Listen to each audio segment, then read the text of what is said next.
Hello friends, this is Sanjay. In this series, I am covering all the important concepts from Law of Torts as per the standard LLB syllabus for 3-year and 5-year LLB programs in all universities. These concepts are also important for exams like the Judicial Services, UGC NET, LLM Entrance and the All India Bar Exam. This is part 2 of the series, and in this part, we will be discussing about the defenses against tortious liability.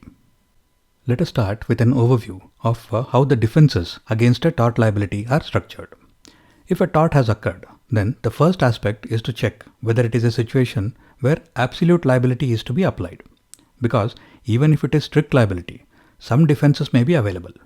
But if absolute liability is applicable, then there are no defenses. So the defendant will be fully liable. If absolute liability is not applicable, then we can check if any other defenses are available. If no defenses are available, then again the defendant is fully liable. If defenses are available, then it can be a special defense or a general defense. General defenses are those that can be used universally across various types of torts. These defenses, if successfully proven, can completely absolve the defendant from liability. Volenti, non-fit injuria, necessity, inevitable accident, act of God, absolute privilege, statutory authority, acts causing slight harm, judicial and quasi-judicial authority, plaintiff is a wrongdoer, and private defense are some general defenses. If any of these defenses can be proven, then the defendant is not liable. Contributory negligence is also a general defense, which, if proven, may reduce the liability, but not remove the liability completely. Special defenses are specific to particular types of torts and are not universally applicable. These defenses address the unique elements or the specific circumstances of certain types of torts. Truth, fair comment and qualified privilege in defamation, consent and defense of property in a trespass, parental and quasi-parental authority are special defenses that may be applicable in specific torts. If these defenses are proven, then the defendant is not liable. Another aspect to remember is that some of these defenses, like statutory authority, may be classified as special defense, or defense of property or self-defense may be classified as general defense in some textbooks. This is not an error. Some of these defenses may come under both categories, and it will also depend on the context and the situation of the tort.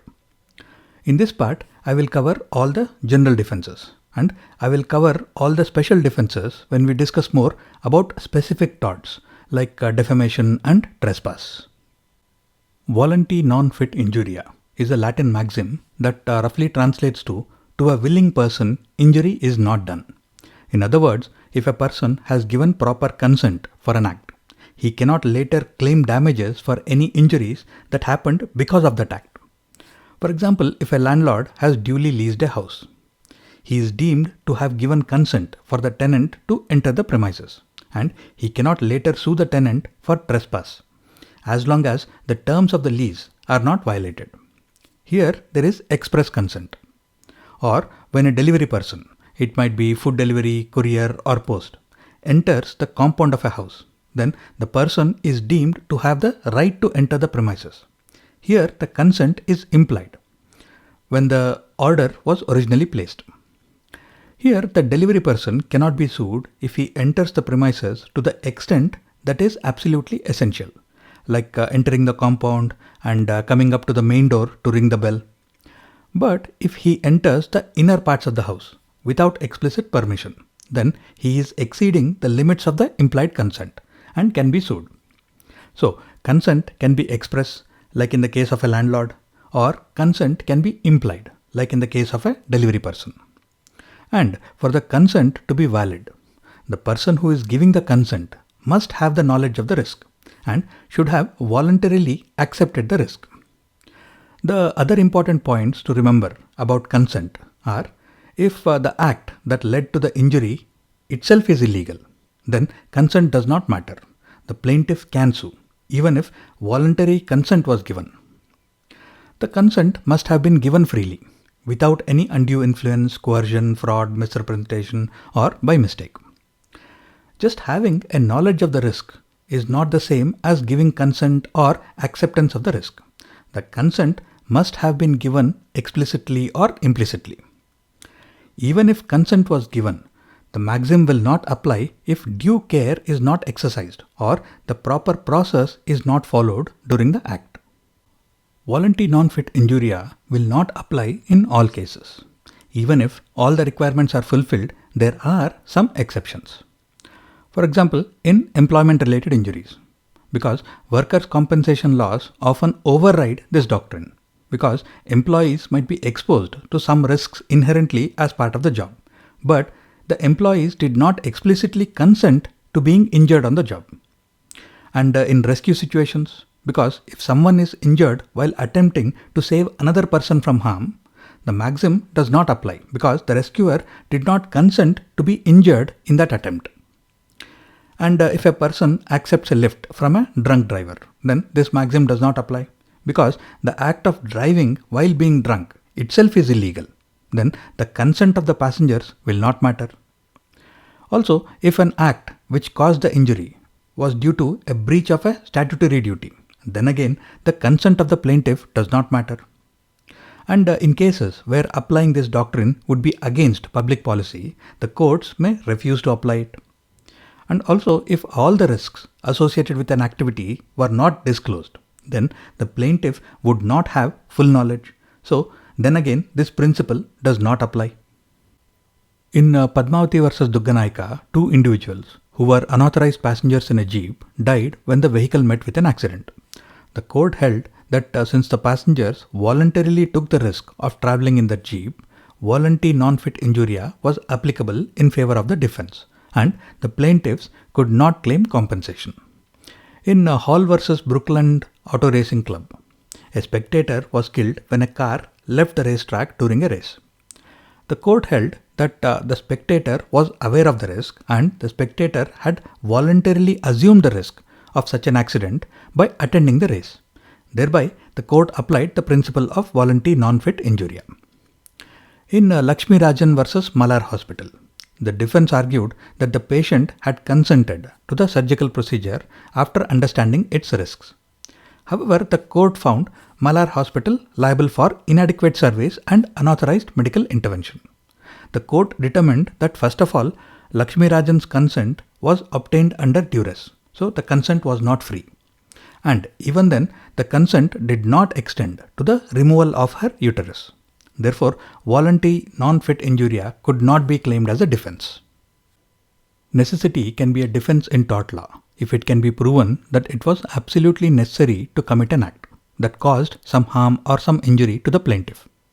The necessity can be a private necessity or a public necessity, and normally public necessity is a much stronger defense. For example, if a house was on fire and to prevent the fire from spreading across to the next house, the neighbor demolished a part of the burning house. This can be a private necessity if it was done to prevent harm to the neighbor's own house. On the other hand, if the risk was of the fire spreading to multiple houses across the neighborhood, then the demolition of a part of the burning house would have been done due to a public necessity.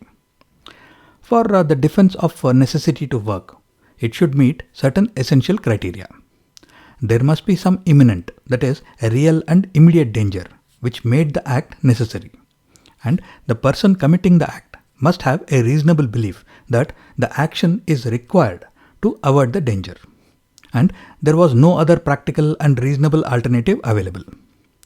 There should also be proportionality, that is, the damage done by the tort should be less than the potential damage that would have happened if the act was not done. And necessity is a defense that protects acts done when there is an immediate danger. If there is no immediate danger or the danger has passed, then there is no necessity. In the Cope versus Sharp case, a fire broke out in the plaintiff's land and the defendant trespassed into the neighbor's land to take some action to prevent the fire from spreading to the adjacent fields. The defendant's actions caused some damage to the plaintiff's fields, so he approached the court. The court ruled that the defendant's actions were justified because they were necessary to prevent the fire from spreading. The defense of inevitable accident refers to a situation where the defendant can prove that the harm caused to the plaintiff was due to an unforeseen and unavoidable event, and it occurred even after the defendant exercised reasonable care and skill. In Sridhar Tiwari versus UPSRTC case, there was a UPSRTC bus that was being driven normally. Suddenly, a cyclist came in front of the bus and the driver had to apply sudden brake. Since it had also rained heavily a while ago, the road was slippery and the bus did not stop in time, and it crashed into another bus. The court determined that both the drivers were driving normally and there was no negligence, and both of them tried their best to avoid the accident.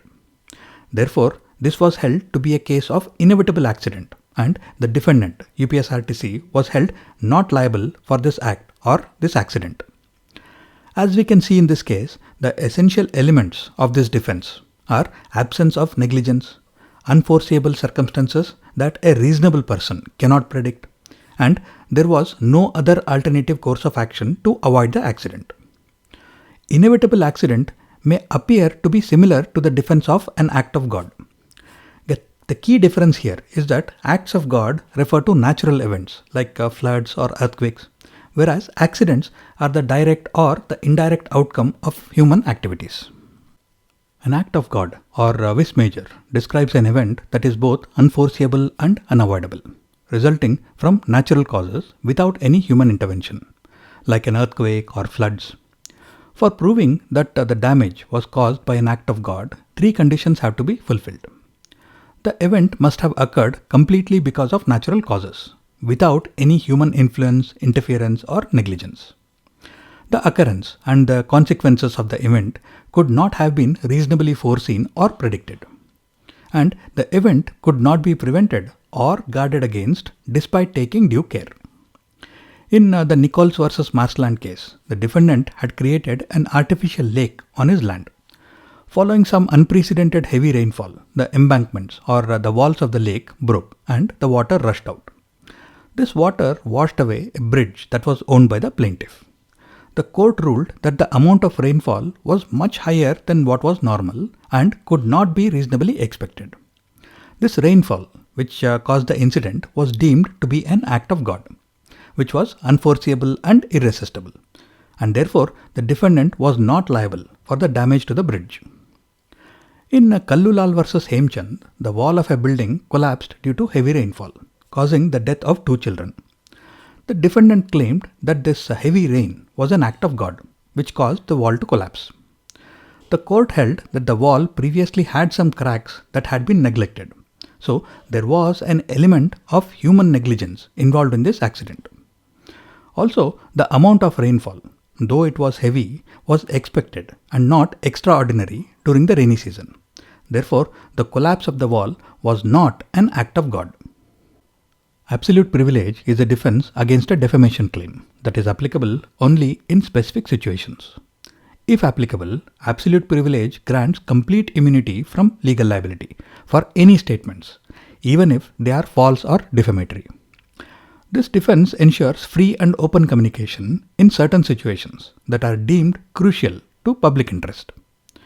Absolute privilege is applicable in parliamentary proceedings, where statements made by the members of parliament during official proceedings are covered. It is also applicable during judicial proceedings, where statements made by judges, lawyers, witnesses, or parties are covered. And also in governmental communication, where official communications by government officers in the course of their duties are protected by absolute privilege. In fact, the concept of absolute privilege is also included in the Constitution of India under Articles 1052, which grants immunity to MPs for anything that they say in Parliament or in parliamentary committees, and Article 194(2), which grants similar protection to MLAs. However, in March 2024, the Supreme Court clarified that absolute privilege does have some limits. For example, bribery is not protected by parliamentary privileges. MPs and MLAs cannot claim protection under absolute privilege if they have taken bribes to make certain speeches, ask certain questions, or vote in a specific way. Statutory authority is applicable when the defendant's actions that caused the harm were authorized by a statute or by a law passed by the legislature. This defense is based on the principle that if an act is sanctioned by the law, then the person performing the act cannot be held liable for any damages resulting from that act, provided that the person acted within the scope of the authority granted by the statute. As it can be understood from this definition, first of all, there must be a valid statute. Next, the person must have acted within the scope and within the limits of the statute, and there should not have been any negligence while performing that particular act. For example, if the law says that a particular building needs to be demolished, then the person who is authorized to perform that work should not be held liable for demolishing the building, as long as the statute is valid and the person has acted within the scope of the statute. But if he fails to give adequate warning to any people who are inside the building to come out and starts to demolish the building without due care, without giving warning, then he ends up causing some injuries to any person. Then he will be liable for such negligence. In the Taff Vale Railway Co. case, sparks from the defendant's steam engine caused a fire and damaged the plaintiff's woods or forest adjoining the railway line. The court held that the company was exercising its statutory powers in running the trains, and the damage was an inevitable consequence of running the railway. Therefore, the company was not liable for the damage. On the other hand, in Smith versus London and South Western Railway Co. case, the servants of the company negligently left some grass and hedge trimmings near a railway line. Sparks from an engine set fire to that material, and the wind carried that fire to the plaintiff's cottage, and it was destroyed. Even though here also the company was exercising its statutory powers, leaving the dry grass and the hedge trimmings which could easily catch fire near the railway line was a case of negligence. So the company was held liable. Acts causing slight harm is actually mentioned as such under section 95 of the Indian Penal Code and has been carried forward as section 33 in the Bharatiya Nyaya Sanhita. This essentially says that if an act is causing a slight harm, then it is not an offence. This defense in tort law is also based on the maxim de minimis non curat lex, which means that the law does not deal with small things. Acts causing slight harm can be like a minor physical contact, a trivial inconvenience, or minor property damage. To apply this principle of slight harm, certain requirements must be met, such as the harm must be very negligible, and the legal process must be more cumbersome and disproportionate as compared to the harm suffered, and the harm was caused by an act that was not done due to negligence or malice.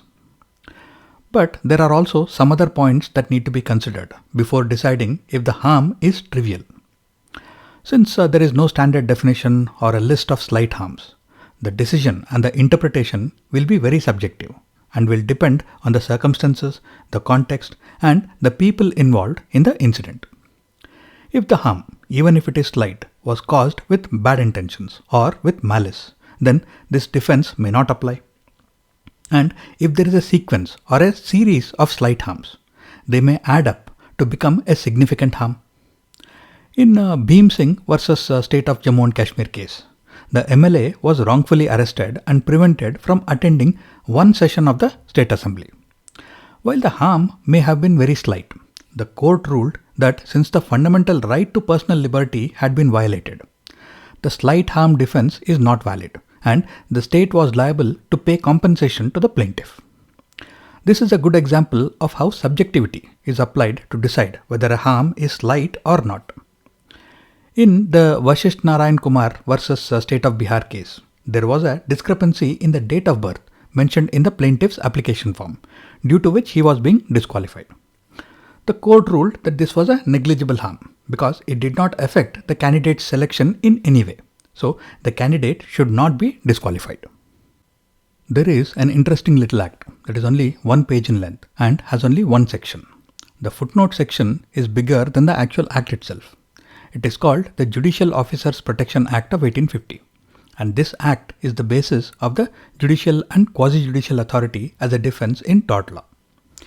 Judicial authority is exercised by judges and magistrates, and quasi-judicial authority is exercised by bodies like arbitration panels or tribunal boards, who exercise judicial powers in specific jurisdictions. This Act says that judges, magistrates, and others acting in a judicial capacity are not liable to be sued in civil courts for any actions performed as part of their judicial duties. This judicial immunity applies regardless of whether the action was within or outside the official's jurisdiction, as long as the official believed in good faith that they had the power or the jurisdiction to perform that act. And this immunity extends to officers of the court and to other officials who are required to execute lawful orders issued by judicial officials. But there are some restrictions to this immunity. If a judicial official is acting malified and knowingly acts outside their jurisdiction, then this immunity will not apply. If the judicial official is performing an administrative act, like issuing a warrant, and not a judicial function, then this immunity will not apply. And the Act clearly states cannot be sued in a civil court.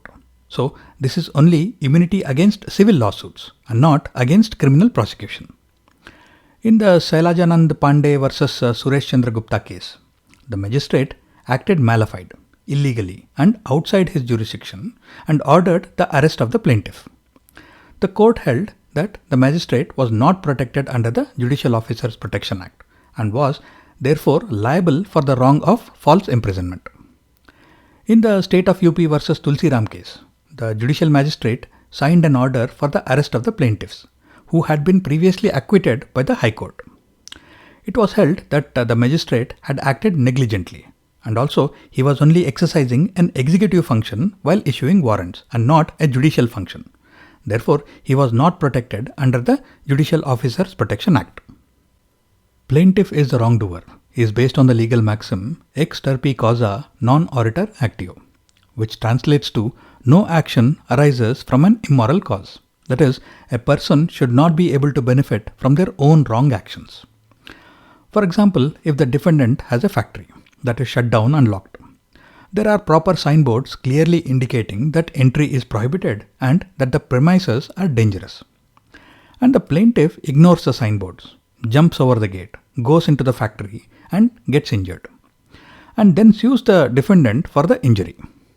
Here the plaintiff is clearly the wrongdoer, and the defendant has done everything that is legally and practically necessary to stop the trespassing and to make people aware of the danger in the factory. So the defendant is not liable. This defense will apply in two situations. If the plaintiff caused the defendant to commit the wrongful act, which the defendant would not have committed otherwise, or the plaintiff alone is responsible for the loss or the damage, and it was not the defendant's duty to prevent the loss, or the defendant took all reasonable steps to generally prevent such an incident. Like the plaintiff in this example has taken all the steps to prevent the trespassing and to make people aware of the danger. If we look at Volenti, non-fit injuria, contributory negligence and plaintiff is the wrongdoer, you can see that there is a natural progression. Here, the plaintiff knew the risks and provided consent. Here, the plaintiff has contributed to the wrong. And here, the plaintiff is fully responsible for the wrong. This principle of plaintiff is the wrongdoer was originally enunciated by Lord Mansfield in the case of Holman versus Johnson in 1775. Contributory negligence refers to a situation where the plaintiff's own negligence contributed to the harm or to the injury that they suffered, along with the defendant's negligence. So, both have contributed to the tort. For example, if a pedestrian crosses the road negligently and gets hit by a speeding car, the court may find that the pedestrian has also contributed to the accident through his own negligence, which means that the plaintiff, the pedestrian, is partially responsible, and the driver who was speeding is also responsible. So the damages awarded to the pedestrian could be reduced due to their contributory negligence. A few points to remember about this defense are that this is a partial defense. It does not completely absolve the defendant, but can reduce the amount of damages. Then there is the last opportunity rule. That is, if the defendant had the last clear chance to avoid the accident but failed to do so, then the plaintiff's contributory negligence may not be considered as a defense. For example, if the driver of the car could somehow have avoided the accident but did not do so, then the pedestrian's negligence may not be a defense. If the plaintiff's actions fall below normal standards of care and contributed to the accident, then they might be considered as contributory negligent. For example, the normal standard of care is to look both ways before crossing the road. If the pedestrian failed to do so, then this is a clear case of contributory negligence. And if this defense is proven, then the court may apportion the damages between the plaintiff and the defendant based on their respective degrees of fault. More the fault, more the damages. An example of this is in the Sayers versus Harlow case, where Mrs. Sayers found herself locked in a public lavatory. While attempting to escape and climb out of the top of the lavatory, she fell and got injured. It was held that 75% of her injury was the fault of the council which provided the defective lock to the lavatory, which got jammed. And 25% of the injury was her own fault for being somewhat careless while trying to escape. In Froome versus Butcher, the plaintiff, who was sitting in the front seat of a car, got injured in an accident. His damage claim was reduced by 25% because he was not wearing a seatbelt and thus contributed to the injuries that he had sustained. In Indian law, the concept of private defense is primarily associated with criminal law, specifically under sections 96 to 106 of the IPC and sections 34 to 44 of the Bharatiya Nyaya Sanhita. Private defense allows individuals to protect themselves, others, and their property against acts that are threatening, harmful, or otherwise pose an immediate danger. Private defense allows the using of necessary and proportional force, including deadly force, under certain conditions. Most of these provisions are applicable in tort law also. While deciding if private defense is a valid argument, the court may consider certain factors, such as there should have been an immediate threat, or there was a reasonable apprehension of danger, and no safe retreat was possible.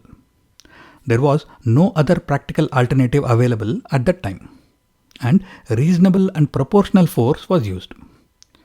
For example, if a person is threatened by somebody carrying a stick, the court will consider whether firing at the person was really required or the defendant could have just fired into the air.